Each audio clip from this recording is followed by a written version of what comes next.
அனைவருக்கும் அன்பான வணக்கங்கள். இது மகாபெரியவா ஆன்மீகம் யூடியூப் சேனல்.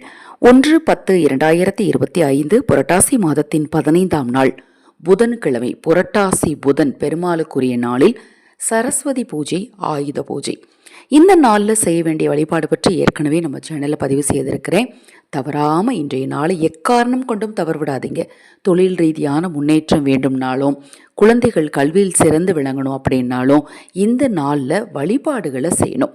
நம்ம வாழ்க்கையில் இருக்கக்கூடிய பிரச்சனைகள், அதை மாதிரி சமாளிக்கவே முடியல அப்படிங்கிற வேதனைகள், இது எல்லாத்தையுமே சரி செய்யக்கூடிய ஒரு பெரிய வலிமை இருக்கிறது ஆன்மீகத்துக்கு தான், அதாவது வழிபாட்டிற்கு தான். இந்த வழிபாடுகளை நாம் நம்பிக்கையோடு செஞ்சால் போதும். ஏன்னா நம்ம பிரச்சனைகள் நம்மக்கிட்ட இருந்து தான் வருது. அதை தீர்க்கக்கூடிய சக்திகளும் நம்மக்கிட்ட தான் இருக்குது. அந்த சக்தியை எழுப்பக்கூடிய விஷயந்தான் வழிபாடுகள். வழிபாடுகளை நம்பிக்கையோடு செய்யுங்க. உங்கள் வாழ்க்கையில் பிரச்சனைகள் அப்படிங்கிறது நிச்சயமாக இருக்காது. அதை போல் உங்கள் வீட்டு குழந்தைகளின் பிறந்த நாள், திருமண நாள், இப்போ சரஸ்வதி பூஜை, ஆயுத பூஜை, அமாவாசை, இதை மாதிரி நாட்கள்லாம் ஆதரவற்ற ஏழை குழந்தைகளுக்கும் முதியவர்களுக்கும் உணவளிக்க முன்வாருங்கள். அக்ஷய பாத்திரம் உணவளிக்கும் திட்டத்தின் மூலம் ஆதரவற்றவர்களுக்கு உணவளிக்கும் பணியை தினம்தோறும் நம்ம சேனல் சார்பாக செய்துட்டு இருக்கிறோம். அதில் நீங்கள் உங்கள் பங்களிப்பை செலுத்த விரும்பினால் ரூபாய் 30 இருந்து செலுத்தலாம்.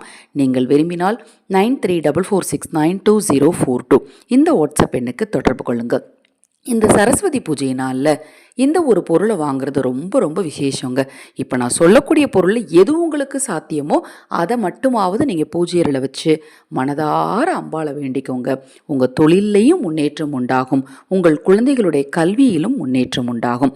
நீங்கள் வாங்க வேண்டிய பொருளில் முதல் பொருள் என்ன அப்படின்னு பார்த்தீங்கன்னா வெண்தாமரை. அடுத்தது வஸ்திரம். வஸ்திரத்தில் வெண்பட்டு அப்படின்னு சொல்லக்கூடிய வெண்பட்டு சுக்கிர பகவானுக்குரியதாகவும் கருதப்படுது.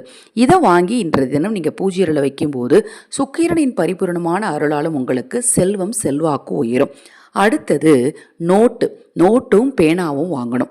இன்றைய தினத்தில் வாங்குறதும் ரொம்ப நல்லது, நாளைய தினத்தில் நோட்டு பேனா வாங்குறதும் ரொம்ப ரொம்ப நல்லது. புதிதாக ஒரு நோட்டும் ஒரு பேனாவும் வாங்கி அதை பூஜையறையில் மஞ்சள் குங்குமம் பொட்டு வச்சு நீங்கள் வழிபாடு செய்யும்போது உங்கள் குழந்தைங்க வாழ்க்கையில் நிச்சயமாக முன்னேற்றம் உண்டாகும். அதே போல் இன்றைய தினத்தில் பச்சை பயிர் வாங்குறதும் செல்வத்தை உண்டு பண்ணும். இந்த பச்சை பயிரை வாங்கி பூஜையில் வச்சு வழிபட்டுட்டு பசுவிற்கு தானமாக கொடுக்கணும். இப்போ நான் சொன்ன இந்த பொருளில் எது உங்களுக்கு சாத்தியமோ அதை வாங்கி தவறாமல் பூஜையில் வச்சு வழிபாடு செய்யுங்க. ஏற்கனவே எங்கள் வீட்டில் புதுசு இருக்குங்க, அதை எடுத்து பயன்படுத்திக்கலாமா அப்படின்னா பயன்படுத்திக்கலாம், தவறு கிடையாது. ஆனால் இன்றைய தினத்தில் அதற்கான ஒரு தொகையை செலவு பண்ணுறது அப்படிங்கிறது ரொம்ப ரொம்ப நல்லது. முடிந்தவரை அதை செஞ்சு பாருங்கள். இது போன்ற எண்ணற்ற ஆன்மீக தகவல்களை தெரிந்து கொள்ள நமது சேனலை சப்ஸ்கிரைப் பண்ணிக்கோங்க. அனைவருக்கும் எனது அன்பு வணக்கங்களை கூறி இந்த பதிவினை நிறைவு செய்து கொள்கிறேன். ஹரஹர சங்கர ஜெய ஜெயசங்கர, ஹரஹர சங்கர ஜெய ஜெயசங்கர. மகாபெரிவா திருவடிப்பாதம் சரணம் சரணம். நல்லதே நடக்கட்டும்.